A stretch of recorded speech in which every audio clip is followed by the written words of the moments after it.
Willkommen zurück, Gamescom. Willkommen hier auf der größten Blizzard-Bühne bei einer Gamescom aller Zeiten.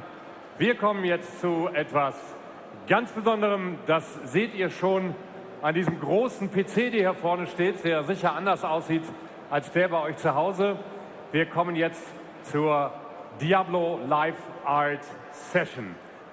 Es ist insofern wirklich was Besonderes, als dass die Show jetzt so ein bisschen weniger bunt wird, ein bisschen weniger lebhaft und eher so ein bisschen, ja, nachdenklich, will ich nicht sagen, aber so ein bisschen in die Tiefe geht. Wir haben jemanden gewinnen können aus den Blizzard Studios aus Kalifornien, der zu uns gekommen ist und der als Lead Designer bei Diablo 3 arbeitet. Der wird hier vor unseren Augen ein 3D-Modell erschaffen auf diesem PC, was wir dann hier hinten auf der großen Bühne sehen werden. Er wird es auch für uns texturieren. Und während er das tut, werden wir ihm Fragen stellen können über sein Leben als Game Designer bzw. Als Art Designer, wie er hingekommen ist, wo er gerade ist. Ja, und natürlich auch über das, was er inhaltlich tut. Das heißt, die Technik, die er verwendet, die Ausbildung, die er hat, ja, wie das alles so gekommen ist, wie es gekommen ist. Ich muss euch leider bitten, hier vorne vor der Bühne aufzustehen. Wir können das aus Sicherheitsgründen nicht haben, dass ihr da sitzt. Das ist immer gefährlich. Ich weiß, ich würde auch gern sitzen. Es ist anstrengend, der ganze Tag hier auf der Gamescom, aber wir kriegen sonst großen Ärger hier mit der Security, leider. Okay. I'll recap for short in English for our streaming guests at the PCs at home. We'll have the Diablo Live Art session now. This is going to be a senior artist for Diablo in California that is creating Diablo art, and he will be doing a 3D model on his PC here, and it will be shown behind us on the screen, and he will texture it, and we will be looking at it, and we will be able to ask him questions about his art and his life while he's doing that. Ja, und dann fangen wir auch an, damit es nicht zu lange dauert. Rufen wir ihn auf die Bühne mit einem riesigen Applaus. Für uns aus Amerika gekommen, Paul David.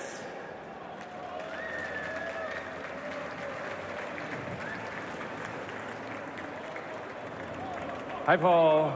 Hello. Take your seat. Ja, Paul kennt schon sein Arbeitsmaterial, der muss sich da gar nicht lange einfinden.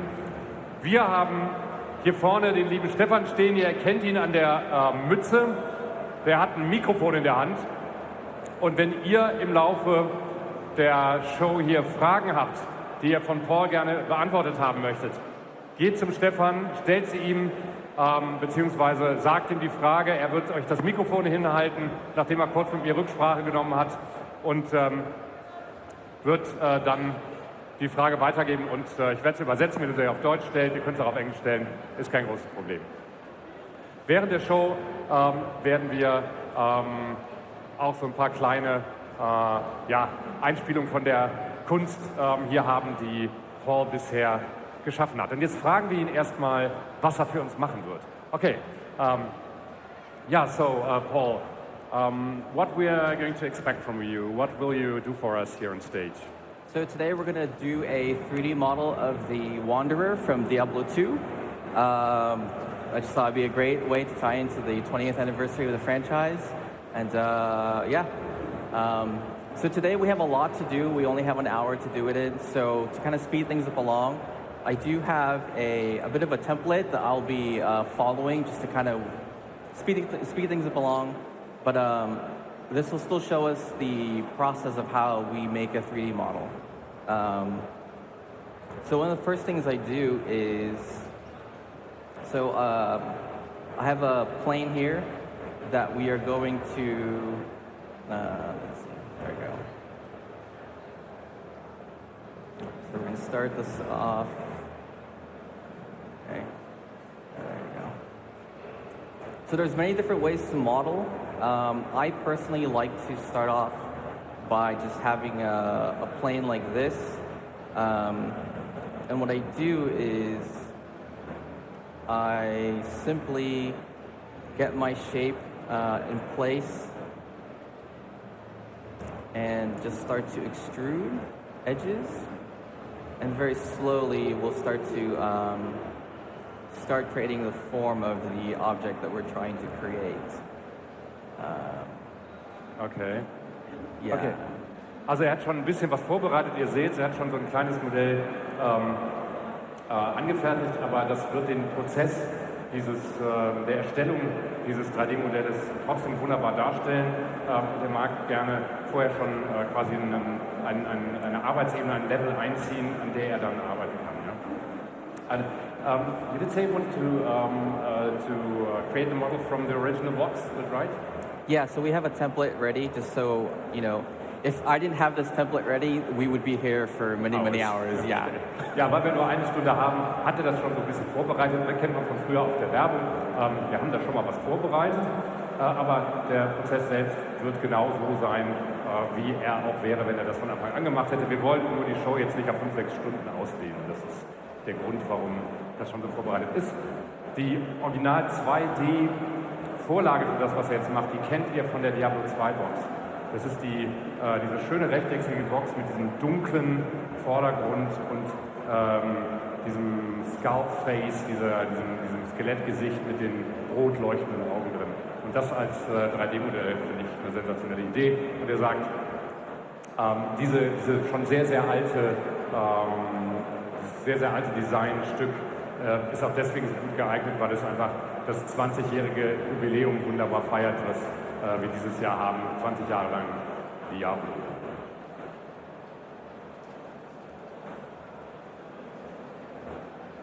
So right now we're just working on getting a bit of the forehead in.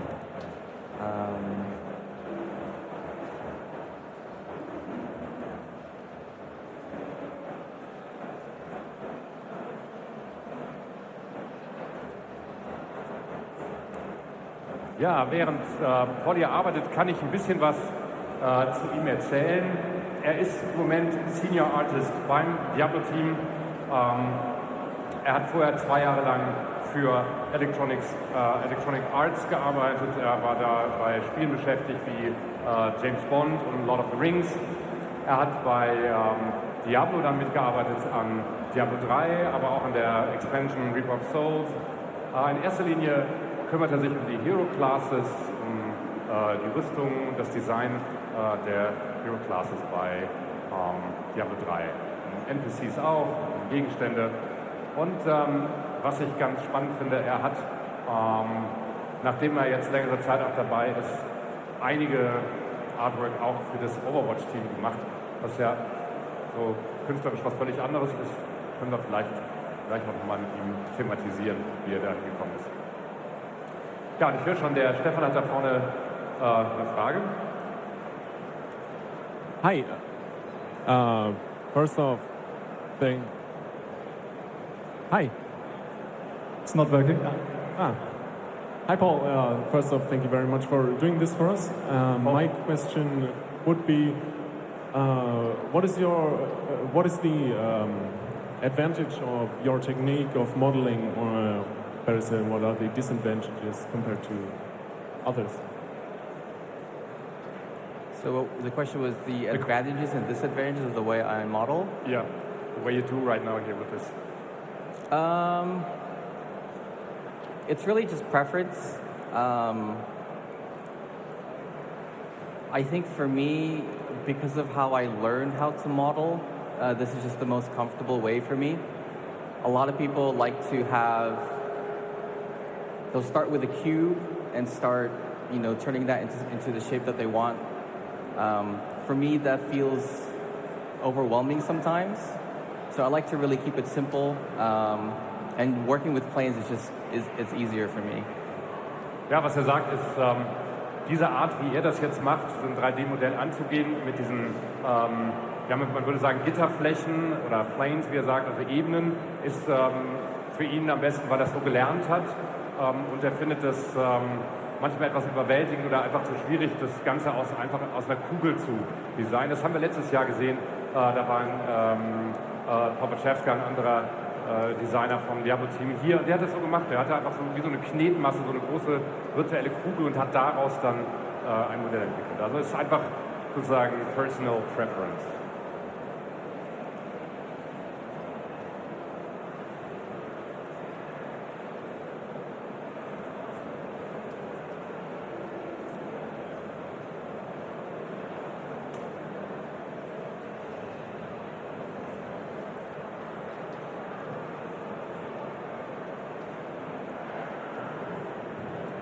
So, der vordere Anteil des Gesichtes gewinnt langsam Konturen. Wir haben noch eine Frage. Und wir haben noch eine Frage. Hello. Do you also use ZBrush or you only use Maya?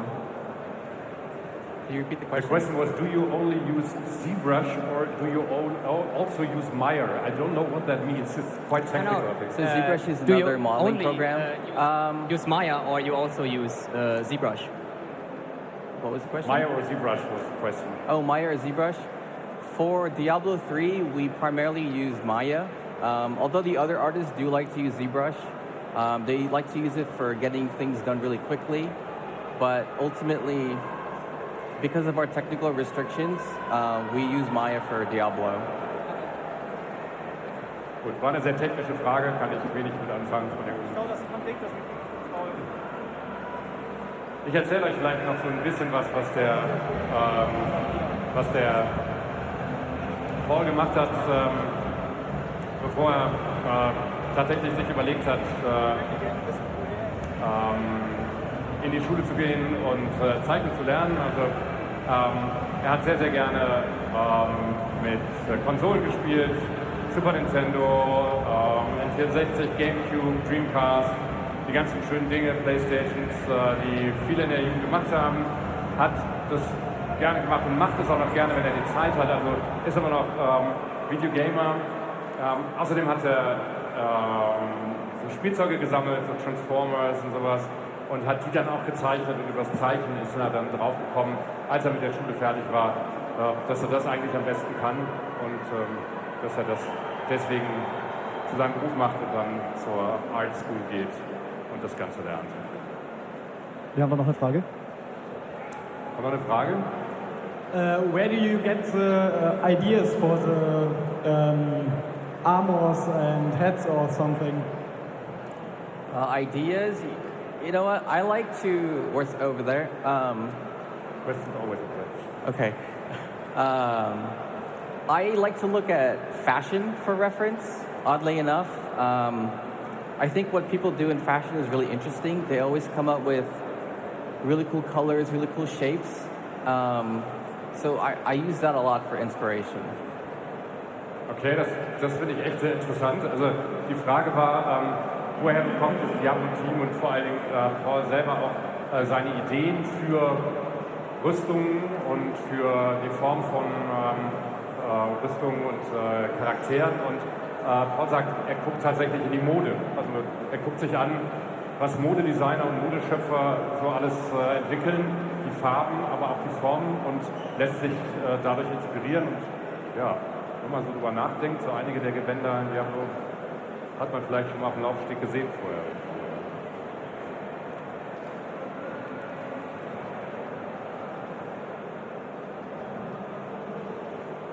Okay, die Flächen wachsen. Wir haben da noch eine Frage. Okay, und wir haben noch eine Frage. Yeah, hi. I just want to know if you use the Quixel suite or Substance Painter for texturing, or what are your main tools for do that? For texturing, we mostly use Photoshop.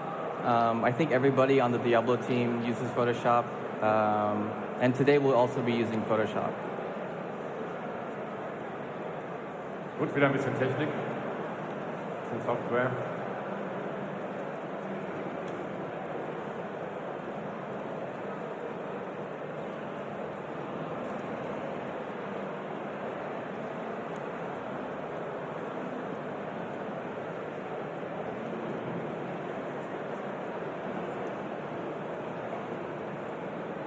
Wir haben noch eine Frage. Okay, wir haben noch eine Frage. Ich wüsste gerne, ob seine Kunst in einem der Artbooks oder im Buch von Tyrael und Buch von Diablo zu finden ist. Okay, Paul, first of all, our audience wants to know if some of your work has found its way to the art books of Diablo, Tyrael art book? Yes. Which of them? The heroes, a lot of the monsters, NPCs, people like Cain, Tyrael. Okay. A lot of our stuff made it into the art book. Okay, sehr prominent sogar. Viele Dinge, viele NPCs und auch Helden, unter anderem Deckard Cain und Tyrael, also schon Namen, die man kennt als Diablo-Fan.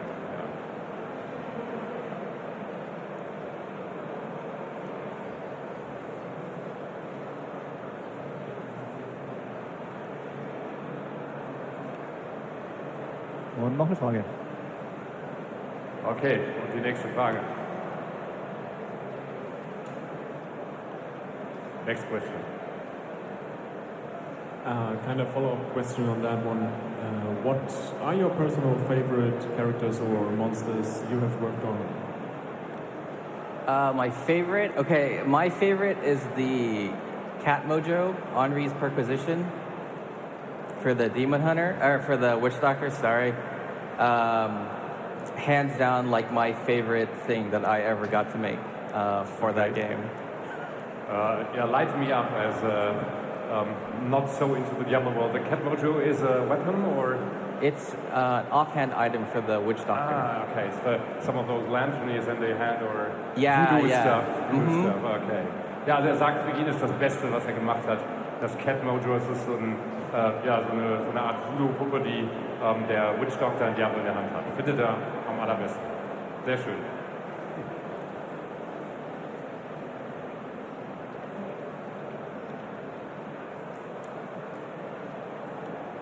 David, since there seems to be so much interest in your work in general, is there any advice you can give anybody who wants to start out as an artist, what to do or what to focus on?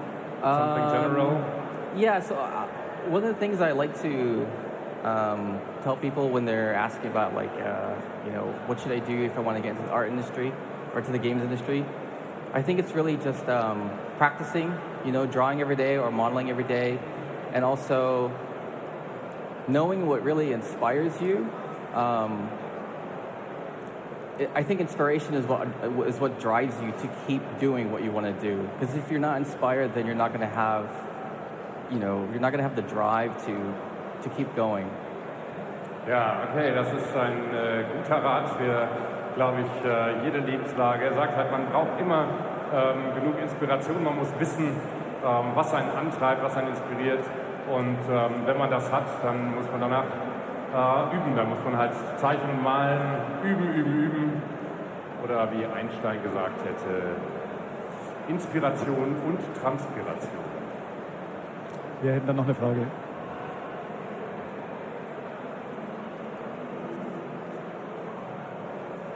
Ja, eine Viertelstunde haben wir schon. Wir hätten dann noch eine Frage. Und wir haben die nächste Frage. What do you think about the workflow to use in Cube and just put half of the polygons away and use the duplicate special tool under Maya? Can you repeat the question? Yeah, sure. What do you think about the workflow to use in Cube and cut the half away and then use the duplicate special tool for the face or for the body? Oh, like instancing and mirroring on the other side? That is the best thing about modeling. Like, we really only have to make half, and the program just does the other half of the work. Now, not every character is symmetrical, obviously, but it does help kind of get you there. And once we get, the model or the character maybe 80% there, then we start adding the elements that make them asymmetrical. Yeah.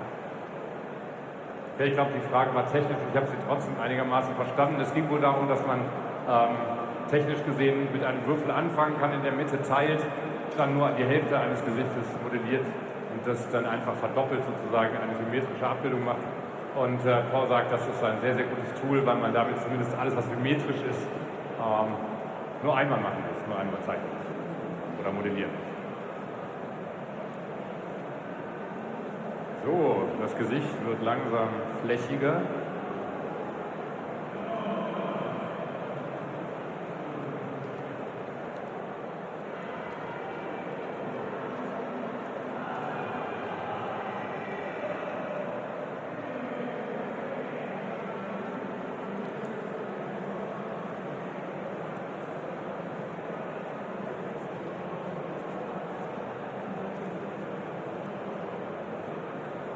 Ja, und während wir hier weiter zugucken, kann ich euch noch den Menschen beim Namen nennen, der eine große Inspiration war für Paul, der auch diese Schachtel gestaltet hat, der ein fantastischer Gothic Artist in Amerika war und der sehr, sehr viel beigetragen hat, für Paul zumindest seine Inspiration zu gewinnen für diesen Job.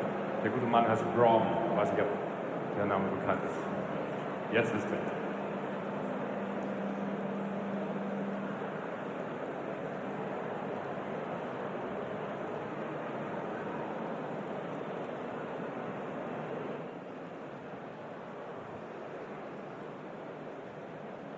So, David, just Paul, sorry, just an amateur question. Seems like there's the back side of the head missing. Won't you model that, or is it not important? Or So in this case, we're not going to model it because it's going to be covered by a hood. But typically, yes, we would model it. But for now, we're just going to leave it blank. ja. Also er lässt den hinteren Teil des Kopfes weg, braucht ihn nicht modellieren, weil der nachher von der Kopfbedeckung verdeckt wird. Daher auch der Name Kopfbedeckung. Okay, so yeah, we're pretty happy with that. After this, we would typically do, well, not typically, we would do the UV modeling next. That's really boring, so we're just gonna skip ahead straight to the texturing because the texturing is actually the fun part about all of this, this whole exercise. So what we're gonna do is, so this is the model that we made today. I'm gonna hide that. We're gonna, so this is what I prepared, okay? Okay. And now we're gonna start texturing. So here we have the texture, actually no, let me shrink this back down. So this is our texture. I like to always have a duplicate of the texture that I'm working on. So the interesting thing about Diablo is our texture resolutions are really small. Very, very small actually by today's standards. And that has to do more with the fixed game camera that our game has. Essentially, we don't want to have to make large resolution textures if we know that they're always going to be looked at from far away. So in this case, we have a texture that's appropriate for the size of the model that we're making. And we have, this is my duplicate, this is the texture I'm going to be working on. And here, this tiny little guy, this is my swatch. These colors are all over Diablo, oddly enough. Everything I do comes from these basic set of colors. I don't really know how I developed this. I think it's just something that happened throughout the years. I just, you know, this is just how I work now. And so, let me see, we'll get started with the texture. Ja, okay, kann ich vielleicht noch mal kurz übersetzen. Er hat jetzt, habt ihr gesehen, er sagt, es wäre ein bisschen langweilig, wenn man das Modellieren jetzt komplett zu Ende bringen würde, auch zu lange dauern. Also hat er da mal was vorbereitet, können wir jetzt schon. Hat das komplette Modell mit der Kopfbedeckung schon vorbereitet gehabt und sagt, dass es jetzt halt zur Texturierung geht. Das ist das eigentlich Spannende. Er hat immer das gleiche Set Farben, die überall in Diablo vorkommen. Er weiß eigentlich gar nicht mehr, wie er zu diesem Farbenset gekommen ist, aber er sagt, das ist einfach das Set, was funktioniert und was er immer benutzt. Gleichzeitig sagt er, dass die Texturierung im Vergleich zu dem, was eigentlich möglich wäre, ziemlich wenig detailliert und detailgetreu ist. Das liegt daran, dass nachher mit der großen Distanz, die man hat, wenn man sich die Figur im Spiel anschaut, eine detailliertere Texturierung keinen großen Sinn machen würde und würde das einfach nur runterrechnen und nachher nicht sehen. Und er hat immer 2 Fenster auf. Das habe ich jetzt nicht verstanden, warum. Werde ich ihn jetzt nochmal fragen. Yeah, Paul, one question. You said you always had the second window open. What purpose does that serve? Is there any... So the smaller window in the upper left corner is the size of the texture. It means that I don't have to always zoom in and zoom back out to see what my texture is doing. So all I have to do is, you know, I'll paint here and I'll know what's happening in the upper left corner. Cool. Yeah. So, yeah.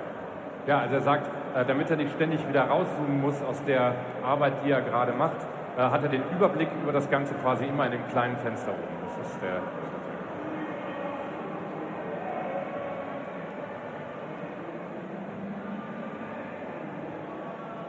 So right now we're just gonna block in the basic shape of the head.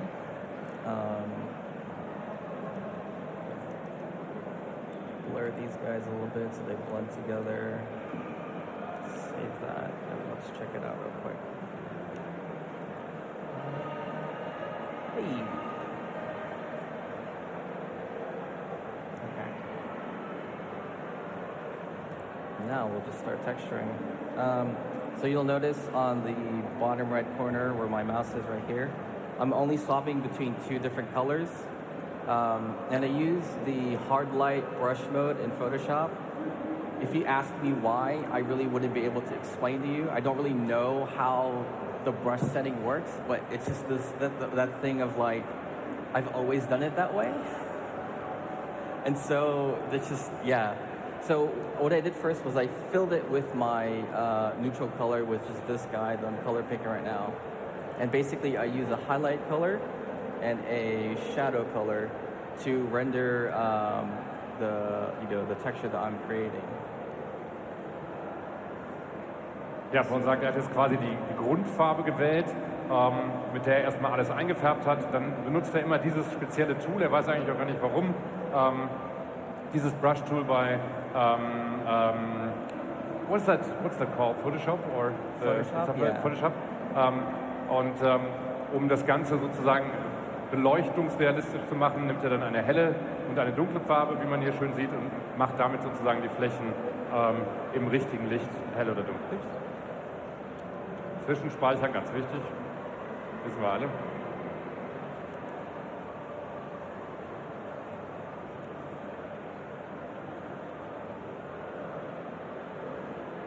Wait a minute, did I press something wrong?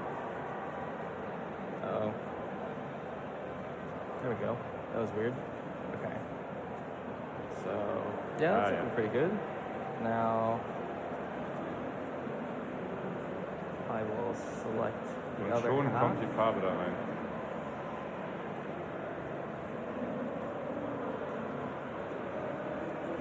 Hey.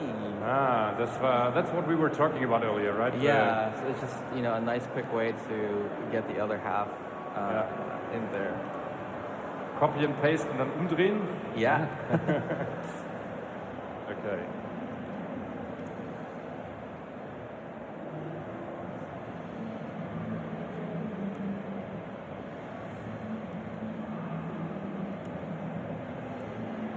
Und jetzt wird noch die Nase gepudert.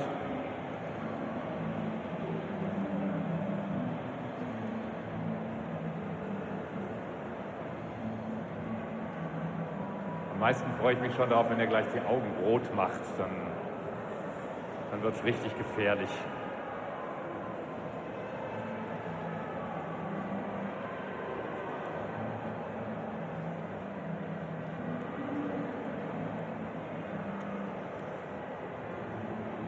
Yeah, I said earlier, Paul, that you had some experience made already with the Overwatch team. And I asked myself, how does somebody like you, who's been working in a dark, gothic Diablo world, cope with the comic-y Overwatch franchise? Did that work out nicely, or was it a big step for you? Did you accommodate to that? It was It was initially challenging at first. The Overwatch style is very different. It's very clean. It's very precise. And so, at first I was doing it wrong, obviously. But the Overwatch team has a really great art style. The guys there are really, really phenomenal artists. So, you know, they came by to help me out. They explained a lot of the do's and don'ts of the Overwatch art style. Kind of explained a lot of philosophies, the principles. And, you know, after maybe a week or two, I kind of got the hang of it and was able to help them out. Okay, ja. Also er sagt, das war für ihn schon eine große Umstellung. Ich habe ihn gefragt, wie er als jemand, der von sowas Düsterem und Gothics-mäßigem wie Diablo zu Overwatch gekommen ist und da mitarbeiten konnte. Und er sagte, das war am Anfang schwer, er musste sich daran gewöhnen, dass es halt auch gleichzeitig eine sehr präzise und eine sehr, sehr strikte Welt, die sehr strikte Regeln hat. Aber die Jungs da im Team haben ihm gut geholfen und nach einiger Zeit war er so weit drin, dass er den tatsächlich auch mit seiner Arbeit da Gutes tun konnte. Immerhin. Ja, ich würde mal sagen, während Paul jetzt weiter zeichnet, gucken wir uns noch so ein paar von seinen Arbeiten und denen seiner Kollegen an. Wir haben eine kleine PowerPoint-Präsentation aus dem Reaper of Souls Artbook. Da sind einige sehr, sehr schöne Beispiele drin von dem, was das Diablo-Team so auf die PCs gebracht hat und tatsächlich auch käuflich in Posterbooks und Artbooks. Ihr habt das, was Paul macht, immer noch auf den kleinen Nebenscreens und ihn selber auch, um in sein konzentriertes Gesicht zu sehen. Hoffen wir mal, das funktioniert so. Ja, wie schon gesagt, ist Paul in erster Linie darauf spezialisiert, Charaktere auszustatten, das heißt die Helden von Diablo 3 und Reaper of Souls zu entwickeln grafisch und deren Gegenstände, aber auch NPCs und einige Monster.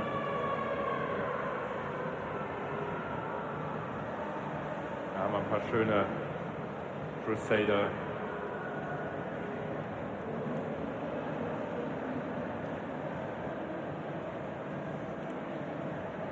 Klick's einfach mal durch.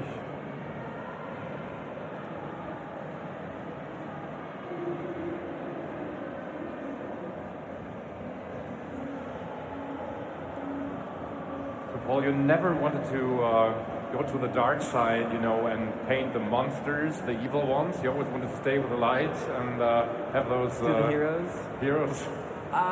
You know, I think it just kind of happened that way at work. I've done some monsters, but I feel like my stronger suit is working on the heroes. Okay. It just kind of turned out that way, Okay. I guess. But I mean, so we have one guy back at work. His name is Chris Amaral, and he does phenomenal stuff when it comes to monsters. He's kind of like our go-to guy when it comes to bosses and enemies, because he's really, really good at that stuff. So Can you still have a beer with him, or are you afraid of him? Actually? Can you still have a beer with him, or are you afraid of going out with him because he's so weird? no, he's so opposite of what you would think. Okay. You know, based on the artwork that he does, he's really nice. He's really funny. Okay. Just a really cool guy. Still a nice guy, ja. Ja, Paul sagt, es hat sich für ihn einfach so entwickelt, dass er besser ist darin, Helden zu zeichnen und Helden mit Rüstungen und Waffen auszustatten. Noch Und eine Frage. andere sich eher darauf spezialisiert haben, tatsächlich Monster zu zeichnen. Er sagt, er hat jemanden in seinem Büro, der ist so gut darin, Bosse zu machen und Monster zu zeichnen, dass man da gar nicht rankommt. Sei aber trotzdem ein ganz netter Kerl, nicht so schlimm, wie man denkt, und man könnte mit ihm noch ein Bier trinken gehen. Ja, wir haben die nächste Frage. Next question over there. Hey, so I understand that you did also work on Overwatch. Yeah. And my question is, like, how different was it from working on, you know, all these different characters, and was it more fun than Diablo? It was a pretty fun experience. I would, definitely. It was different in the sense that I was mostly doing a lot of texture work, not really a lot of modeling.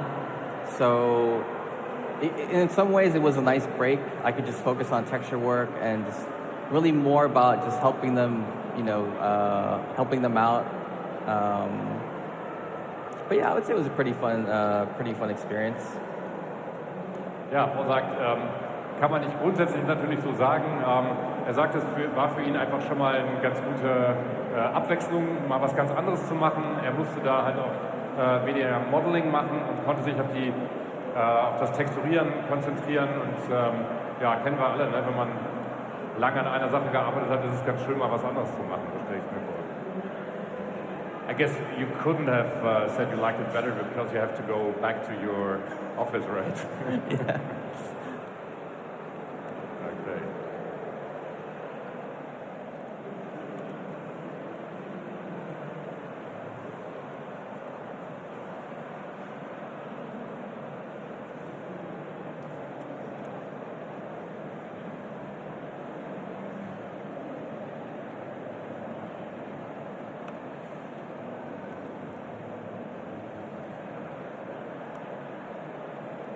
Ja, das sind wirklich immer die Helden. Ich finde, hier kann man auch ganz gut nachvollziehen, dass jemand, der an den Heldencharakteren arbeitet, wirklich sich auch mal Mode anschauen kann. Für Monster nützt das wahrscheinlich nichts. Wir haben da noch eine Frage. Und wir haben noch eine Frage darüber. Next question over there. My question would be, what kind of work steps does, for example, an armor model go through until it ends up actually in the game? Work steps, really just exporting it into our game engine. We have an exporter in Maya that is custom made so that it exports into the modeling file that the game engine is able to read.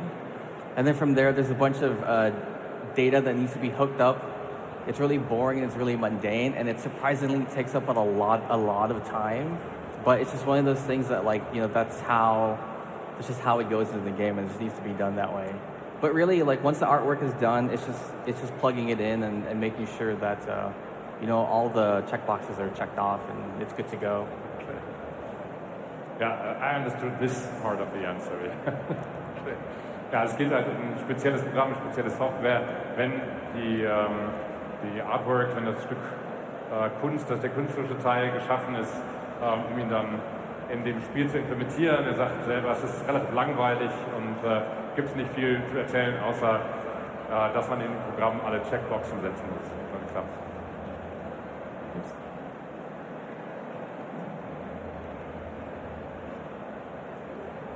Wow. Okay, hang on. Den mag ich besonders, dieses hellblau ist schön. Wir haben eine Folgefrage. Okay, we got a following question to the last. And on the other side, not the technical steps that the character goes through, but more the design steps. Are there different teams that say, we don't like this armor, this shouldn't be in the game, or are you the only person saying, I like this in the game and it goes into the game? No, it's never a one-person decision. We always look at artwork as a group. We always try to decide the themes and the way an armor looks as a group. Really, it's all about coming up with an idea first. Sometimes there's a concept that someone draws that gets approved. But we see the process along the way, and we're able to course correct how something looks before it's done. And you want to avoid making something and completing it all the way and then finding out that it's not appropriate, because that's just a lot of wasted time. So we make sure to kind of check in constantly throughout the process. Ja, er sagt, es geht nie so, dass ein einzelner Designer entscheidet, dass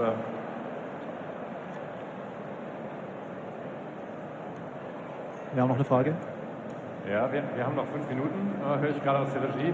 Ja, nochmal die letzte Übersetzung der letzten Antwort. Er sagt, es ist immer ein Team, was entscheidet, ob irgendein Design übernommen wird ins Spiel, und man tut es auch nicht erst am Schluss oder am Anfang oder nicht nur am Schluss oder am Anfang eines Designprozesses, sondern man geht Schritt für Schritt vor, sodass man nicht am Ende, nachdem viel Arbeit investiert worden ist, sagen muss, okay, wir wollen das nicht im Spiel haben, das wäre verschwendete Zeit. Okay, noch eine Frage, ich würde sagen die letzte, damit Paul noch ein bisschen arbeiten kann. Arbeitest du nur in Autodesk Maya oder Skypest du auch? Und wenn du beides machst, was machst du lieber? The question was, do you only work with, what was the name of the software? Maya. Maya or? Ob er skyptet. Or if you Skyped. Skyped? Skypten. Skypten? Skypten? I'm not familiar Sculpting. with... Oh, Sculpting. Sculpting. Sorry. I mostly work in Maya. We do a little bit of sculpting on the team. But really, it's just a lot of Maya and a lot of Photoshop for the work that we do on Diablo. Ich würde sagen, wir gucken das einmal schnell hier die Artworks durch und schalten dann für die letzten Minuten nochmal auf genau den Screen. Jawohl. In Köln würde man sagen, das ist echt eine fiese Map. Möchte man nicht nachts im Dunkeln begegnen im Guten, ne?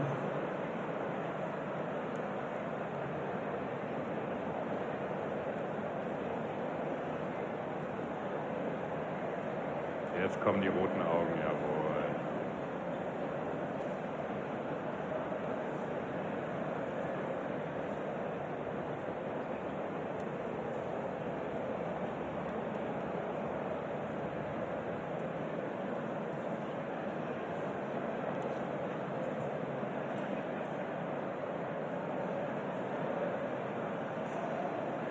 Sehr schön, ja. Wie man mit so wenigen Farben, wenn man es kann, an so plastischen Effekt erzielen kann.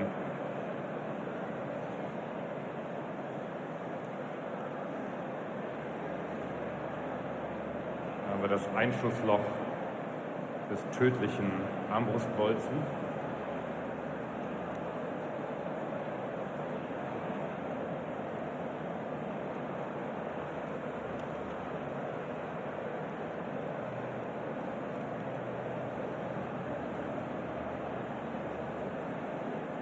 Ja, ich kann es euch schon mal sagen, für die, die es dann nochmal sehen wollen oder vielleicht Freunden und Verwandten weiterempfehlen wollen, wir werden diese Live-Art-Show nochmal haben, und zwar am Sonntag, am letzten Gamescom-Tag um 11:30 wird Paul nochmal hier auf der Bühne Rede und Antwort stehen und nochmal ein 3D-Modell für euch machen. Oh my God. Hey Sven, how much time do we have left? Sorry? How much time do we have left? Yeah, 5 minutes left. 5 minutes left? Yeah, Okay. yeah, that's right. I thought you had it on your Okay. here. Okay, so I guess we're running out of time. But that's basically how we texture. Let's pretend I've spent the last, I don't know, 2.5 hours doing this. And this is kind of the end result that we would have. We'll save this and we will update. This is what we would end up with. But to just kind of finesse it a little bit, we'll select all of these guys.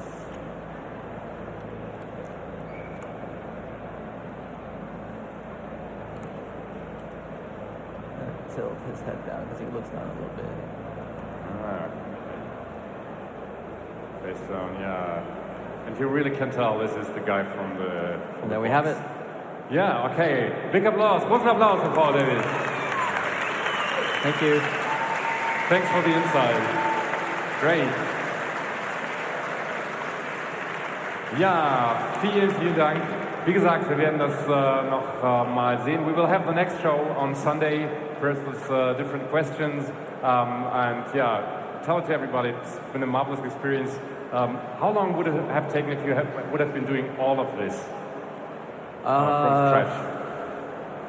A couple of days, actually. A couple of days? Really? Yeah. Yeah, oh my God. Okay, so one can tell that there's lots of work. There's a lot of work that goes into it. It's surprisingly a lot of work. It looks so simple and just kind of easy. Yeah, okay. But, yeah. No. Yeah, I will think of it when I log into Diablo next time. How much work it's inside only the creation of the models. Okay, nochmal dicken Applaus für Paul David, dass er bei uns war und vielen, vielen Dank.